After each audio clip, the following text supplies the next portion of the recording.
Tennis is a very individual sport, so it was always about myself and find ways to honor myself and glorify myself and do everything for me, which is very easy to fall into.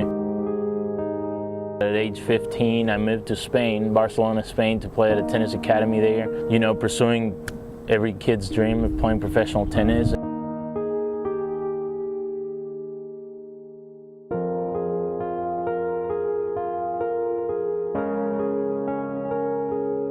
My parents came and visited ACU with me and they loved it, and I said, why not, you know, whatever, I really didn't care.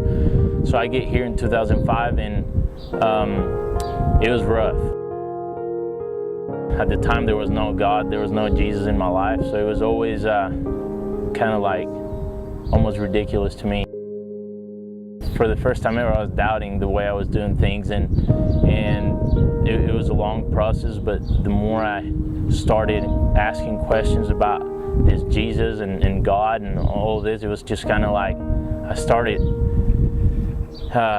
finding more answers really than I expected, and I started getting more peace within myself and satisfaction. Even though I was traveling all over the world before I came to ACU playing tennis, there was always something I was fighting, and I couldn't really tell what it was.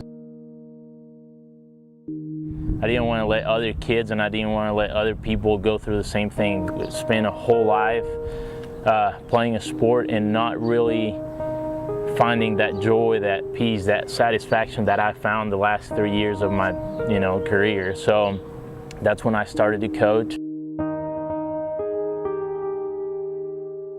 One of the things I get to do as an assistant coach too is that I actually get to teach the beginning tennis classes for the kinesiology and nutrition department, and it's always fun because it kind of keeps my work balanced to where it's just not, serious necessarily, just too focused, too intense, too serious like it would be with the tennis teams.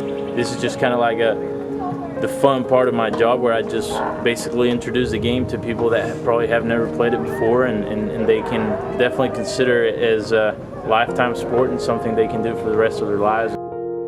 I can honestly say that the moment you realize that you see your work on others and you see your purpose in what you do, you see all of that, all those results are not for yourself, it's not within you, you see on others, there's really no bigger satisfaction than that. May 25th of 2013, that's when I got baptized by actually our head coach here, which he's basically been my father figure in the last 9 years since I came here to ACU. I can honestly tell you, I don't recall having a bad day. I don't really recall having a struggle. I mean, obviously we do go through hard days, and we do still make a lot of mistakes. I still do make a lot of mistakes, but it's a lot easier when you're walking and you're doing this with God. He's got your back and He's got my back, and now I know that every day I wake up and I love what I do, and there's no doubt that that's what I will do for the rest of my life. I don't ever want to do anything else other than coach, just because I know that I can help others and hopefully, like I said, just let others enjoy what I enjoyed for 3 years, hopefully for a longer period of time than what I was able to do it for.